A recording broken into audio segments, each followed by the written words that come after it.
have staff go to the trouble of setting something up if nobody shows up. But I guarantee you, if we can set up a meeting and 250 people show up, that shows a lot of interest, and we can do it more frequently. So, are you okay with the not less than annually?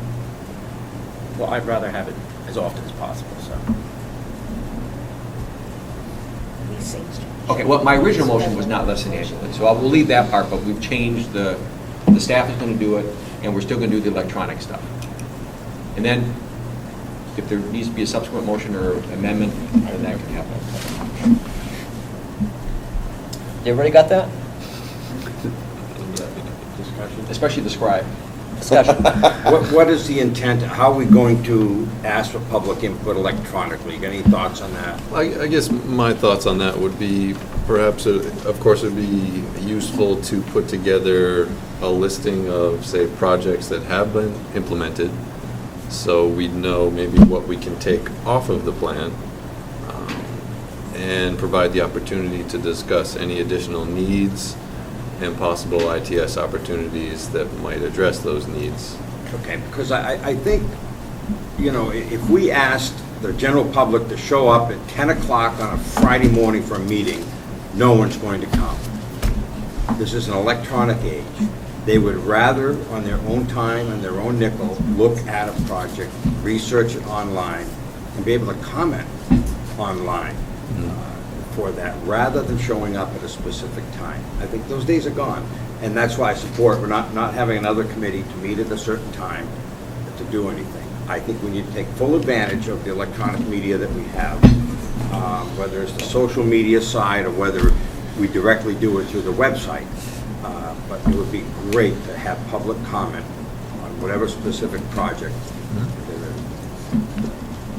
I think it'd be a good idea to work, you know, through our web designer to see if we can do some kind of like email, message board type thing where we're able to respond specifically to questions. If we get groups of questions, we can kind of group them so we're not, being redundant on our responses and we're being clear and accurate. I don't know exactly what our capabilities are for doing that. It might take us, till the next meeting to get back to you on our final capabilities, but and I don't know if we were going to discuss this again at the next meeting, if that was going to be, this is a motion to get this on the agenda for next meeting, or we're trying to decide this now, but we'll definitely have more information about our capabilities next. Okay, that would be great, and an easy way to make the connection. So it's not a matter of having to search the website and figure out how to make a comment. And maybe there's a link on every single page or something, a comment link or something that makes it really as easy as possible. Yeah, I agree. Bob? Yeah, I don't want to drag this too long, but I'm just thinking in terms of Rochester as an example. We do online auto renewals. That means we're using email. I think we need to explore as a commission going back to the jurisdictions and looking at a Survey Monkey or some equivalent. The public is not going to look for this information. It ain't going to happen, all right? It's got to be proactive, so I think we should, in fact, specifically look at a Survey Monkey or an equivalent, but task the member jurisdictions to do it in their jurisdiction. Again, don't lay it on this staff. I also know that some communities do send out weekly newsletters to their communities, and if we want to piggyback on those and just even if it's just a URL web address or something, that would be helpful for us, because one of the big challenges is keeping up to date, sending emails out to every member of every community obviously would not work at all for us, or anybody else. We'd need 10 full-time staff to be doing just that. So. Well, Durham does every Friday updates, which is incredibly read now and very popular. If you want to send me something, I'll be glad to include that in the Friday updates. I can give you my email address. And we may be able to just send a permanent link to our website, and if we have anything special, Absolutely, and we'll link it back. Sure. Yep. Or send to town websites as well. So Northwood doesn't have a weekly newsletter, but we could do it on the website. Okay. Oh, I just point out that sitting here, I can send an email, and anything this commission is doing, it comes right up. General inquiries go to the SRPC, right? So, if I see, I don't think the public's interested in ITS. You put a road through their neighborhood, they'll come to a hearing, right? Remember Yeah. when the East-West Highway was proposed for Durham to fill in half of Great Bay? We got a lot of people out, didn't we, Sandy? The public vote with their feet, they're not that interested in ideas. Oh, I know, I could be, So, you're right. you know, but they have the opportunity, just go to the website. If you create too many opportunities, they won't know where to go. I think this is I could send you an inquiry now saying this meeting's going on too long on this topic, if I wanted to. Right? But I won't do that. Call the question, Mr. Chair. Yes. All in favor? Aye. Opposed? There we go. All right. Moving on to discussion items. Small steps will get a giant step, I don't want this. Long-range transportation plans. Mark? Yeah. Just gonna switch out down here real quick. I just wanted to provide an update about the bulk of the transportation work we are engaging in this summer.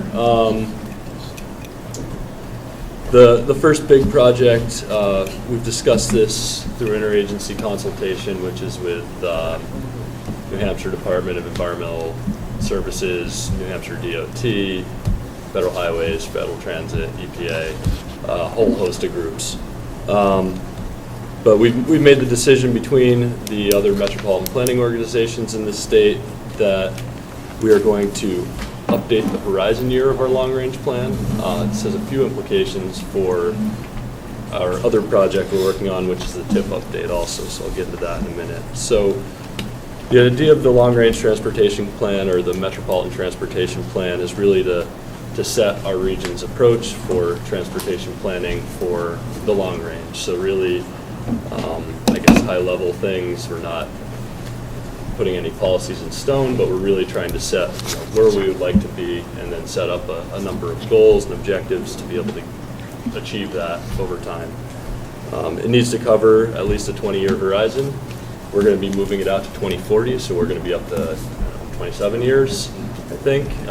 And we do try to stay a little bit beyond that 20-year horizon so that we don't have to continuously be updating our benchmark years for modeling air quality runs, basically. This has a few benefits for us. It's going to reduce the number of times we need to run our model to check for air quality or the air quality status of our transportation system from 4 times down to 3 times. And basically this is estimates that we're required to run tracking EPA designated air pollutants like ozone, VOCs, which are volatile organic compounds.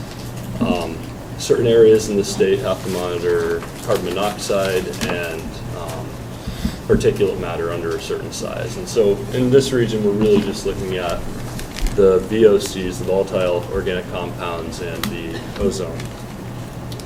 So reducing the number of years that we're going to need to do that, which is nice, and it makes our process a little bit quicker, a little bit easier, but still make sure that we're attaining the budget set by the federal government and our state for these pollutants. As part of this long-range plan update, we're reviewing the project list that was in the current draft, or the current version of the Metro plan, and it turns out a lot of the projects on that plan have been completed in the region. Some of the other projects need to be redefined and written in a little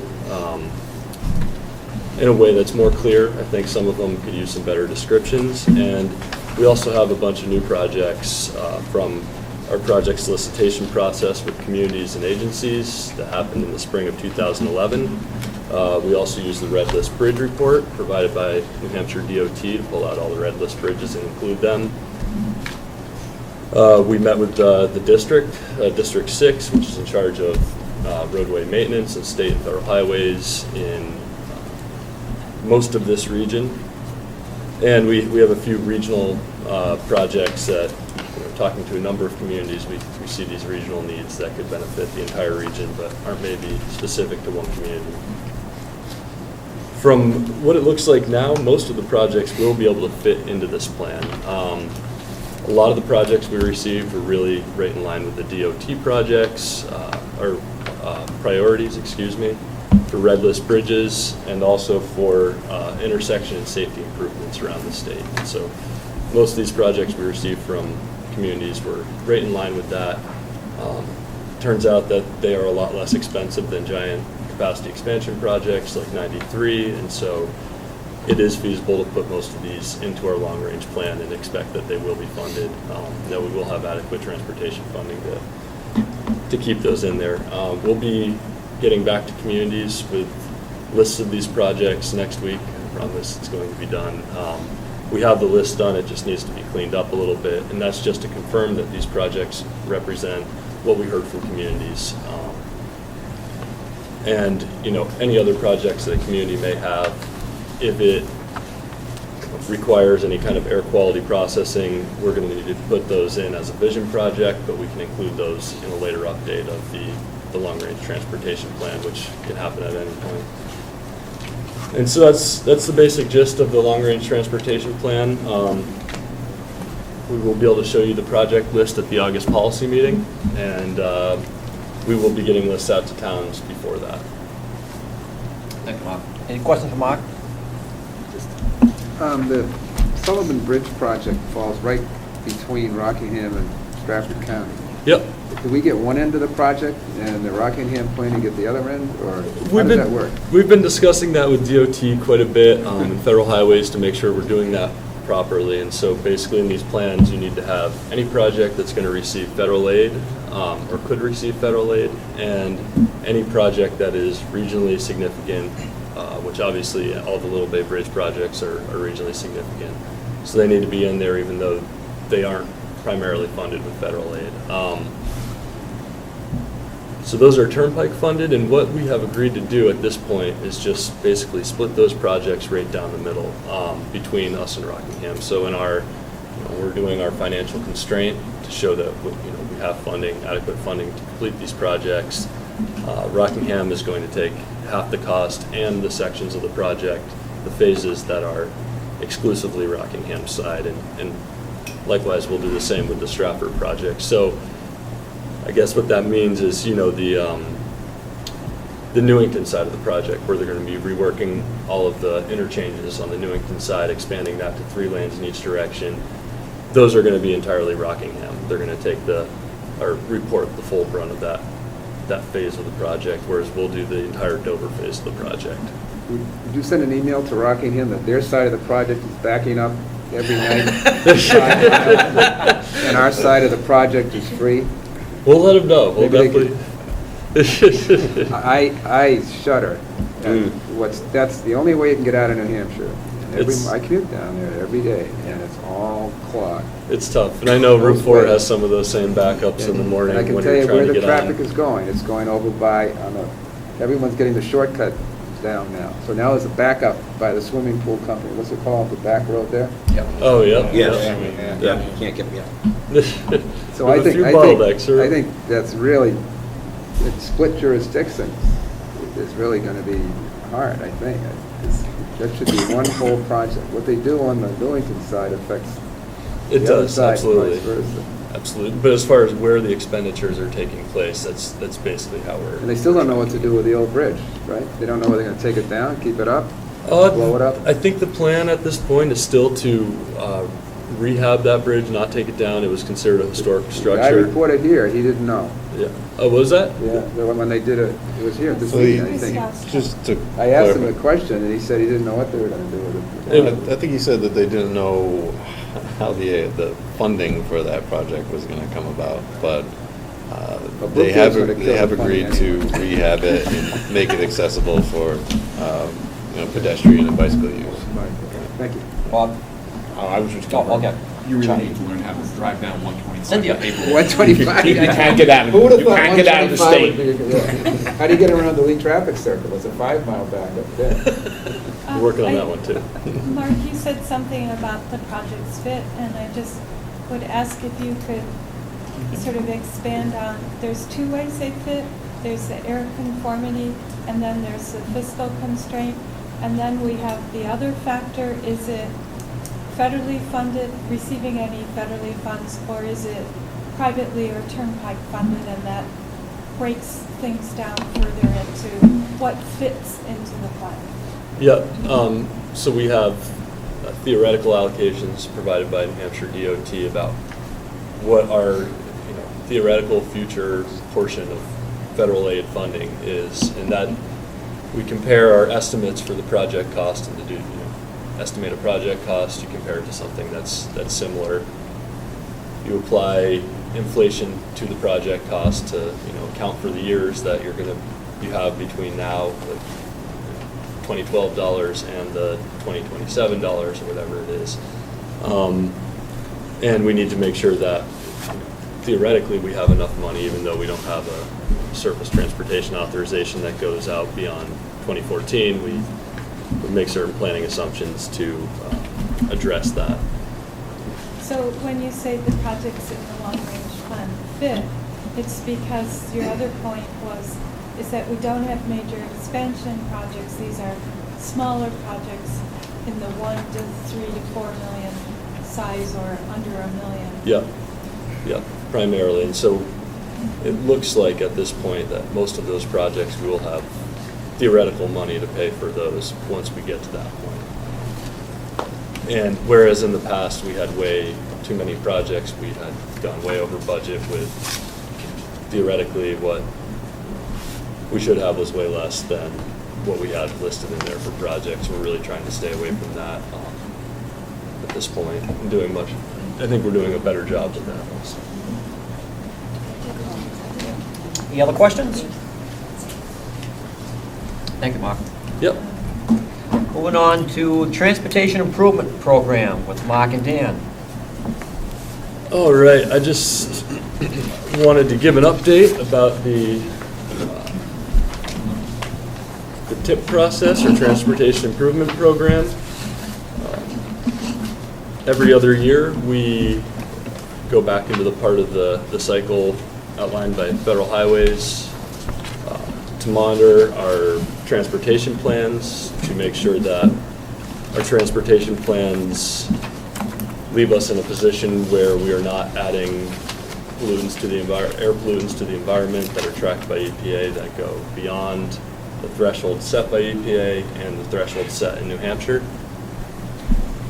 We also have to show that for this first 4 years of projects, we have enough money to pay for these projects. And, it goes along hand in hand with the DOT's 10-year plan process. And this is basically the first 4 years of that DOT 10-year plan, or New Hampshire statewide 10-year plan for transportation projects. So this is the year that we're doing the update. Our process is basically to take the first 4 years of the New Hampshire 10-year plan and parse it off into the projects from our region and show financial constraint about, show that, we have the money to pay for these projects, and also show that these projects are below the New Hampshire threshold for VOCs and ozone. So New Hampshire DOT sends us a list of projects, and I think in the meeting packets and up here on the screen, I have the lists of projects. I've changed how they look up a little bit from the last iteration of the regional TIP, and I did this so that we could show more consistency with New Hampshire DOT. Now, this is basically the way that they illustrate projects to the public, and I wanted to really be consistent with that so we don't have 10 different ways of looking at things. So just getting into it a little bit, the project name is up in this top left corner. Each project is kind of parsed out in its own box. The state project number, how we identify it, is down here, just below the project name. The route or road it's on is just one box over. Obviously, this is not on a route or road, or doesn't apply to a route or road. The overall project cost, so that is the total project cost going outside the 4 years. If the project extends beyond this 4-year period, we want to show the entire project cost in this box. The scope of the project as it's listed in the 10-year plan. The Clean Air Act code, which indicates whether this is in an attainment area, which is what this ATT is. And I'll also make a key for these. Thank you. In the final draft. This list is still very dynamic, so you know, end of August, we'll know for sure, you know, what the list looks like. But, so just again, ATT is attainment, so it's in a place in the state where we're not actually worried about these pollutants. And then we have a number of exemption codes, and these are for projects that we can reasonably anticipate will have no impact on emissions or increasing emissions, or they will in some way decrease emissions over time. So we don't track those. And then we have these non-exempt projects, and these would be things that were, you know, adding capacity to a roadway. So, you know, you're probably going to be adding more vehicles onto that roadway, and that's what we do with our modeling, is try to model how those capacity changes will really change air quality in our state and in our region. And then below here we have this other box, and this relates the cost of the project, the year it's being funded, who is paying for it. We have federal, DOT, which is state, and other, which can be private or local funding from a municipality. We have the total funding for each year, and we have the phase of funding. And so I also need to create a code for this, but there's basically 3 phases for all federal transportation projects. We have engineering, which is a P, right-of-way acquisition, which is the R, and construction, which is the C. And finally, we have the funding category, and I will also create a key for all the federal funding categories. Right now, those are kind of in flux with the new surface transportation reauthorization. We're trying to wrap our heads around the new programs and, you know, how they impact us, where our funding is going to be coming from. So, you know, as we move forward, these are going to be potentially changing. So I'm not going to go into those too much right now. They may be different in a couple of months. So we can go through our list of projects, or I'm sure people have taken a look at the list. If you have any questions about specific projects, I'd be happy to do my best to answer them. I will note that this list includes 2012. I did that because the list I was sent included 2012, and I was not entirely sure if those projects were intended to be shifted out one more year, or they were actually 2012 expenditures. So they're on there for now. The final draft will not include 2012. Some of the other points to notice, I'll go down to a project that has a good example. The Sturm to Rochester Transit Service, new fixed route from UNH. DOT draws from a number of databases right now with their projects. I think they have them split up over 3 or 4 databases, and they're very close to be implementing a new database system that is going to have just one database and accurate information in it all the time. And so the list we received from DOT is this combination of all these different databases. There are some errors in it. There are some differences between them. And so in a few situations, we received multiple funding for the same year, for the same funding source, for the same project. And I just want to relate that there are some errors in here. So I guess I just wanted to be clear about that. So the next steps for the TIP process, obviously we're going to have to be maintaining this list here until we have it approved and making sure it's the most current list that we're approving. We're waiting for New Hampshire, the federal government, everybody to kind of figure out what this new surface transportation means, what exactly it means, how it's going to impact our projects over the next few years, because that's going to play an important role in how this looks, what our financial constraint looks like, and basically what the documents looks like. We want to make sure that we're hitting all those mandates that are out there for this document.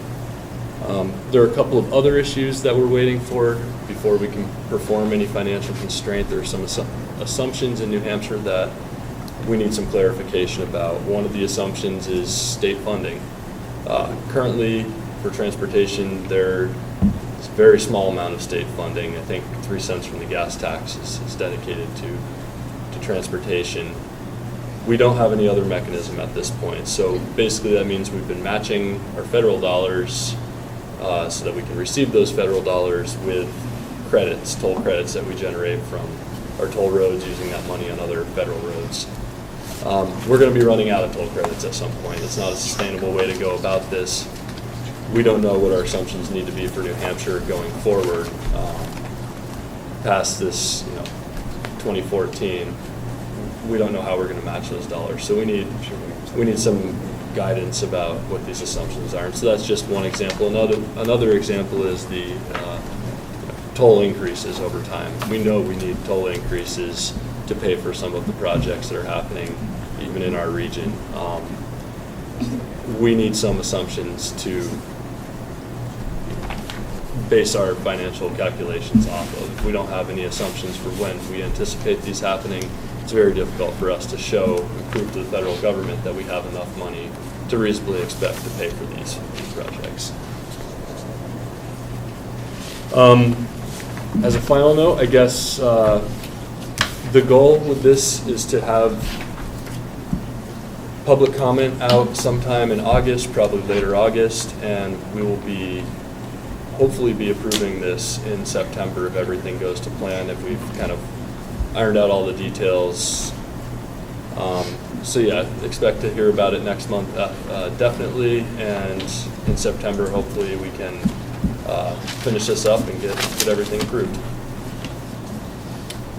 Thank you. Bob? One thing concerns me that ties back to our earlier conversation. Going out for public comment in August. If you can't get people to participate when they have the time, are you going to get them to participate during vacation time?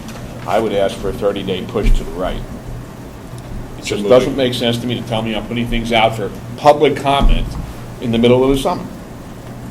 To me, that just doesn't make, and I hate to drag the process out, but if there's going to be real value to it, people have to look at it.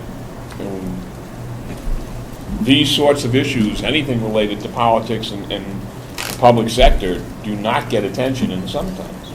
So, I mean, I just, if we can, and doesn't cause a problem backing up things later on, then I don't really have a big problem with that. But I do know that with having a meeting during vacation time is problematic. But, I have found myself responding to email while I'm on vacation, on the weekend, not in the shower. But, so if people want to have input, the electronic mechanism provides that opportunity all of the time. So if there's a way of backing it up, I don't really have a big problem. But I think, as was mentioned here earlier, to assume that we're going to get most of our input through our traditional physical people getting together, coming to a gathering type of thing, we need to provide all these other opportunities, because it's just tough. I would just say that I can look into whether or not that will be feasible.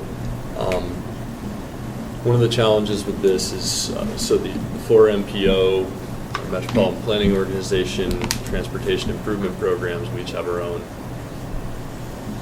They need to be combined for the statewide Transportation Improvement Program. And so New Hampshire DOT, I think the goal is December to have it approved or into the federal government for approval, so that we...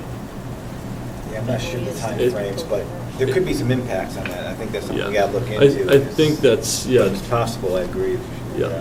The only conflict there is meeting these other processes so that we don't have our documents expire and so that they're no good. So we want to maintain eligibility for these federal funds, because stopping these projects is really expensive. But yes, I will look into it, and I'll see if there is any way we can, do a little extra. We already do have a 30-day public comment, and it will be running through, primarily in September. So it will be the last week or so of August, and then September until a policy meeting. And, we can always push the we're policy practically, meeting. if it's that late, we're practically there, and that's okay. But the concept of opening public comment during the summertime, that's a conflict right there. Regardless of how you're doing it or where you expect it, you don't get that sort of participation in these issues at all during the summer in any mode. Yeah. And that's what I wanted to bring up. Trevor, you had your hand up too. Dan, did you want to wrap up on, sorry? Oh, well, I guess just building on the public comment issue there. like Mark had said, this is a subset of the 10-year plan, so it's that first 4 years of the 10-year plan, and part of that 10-year plan process was how many meetings across the state?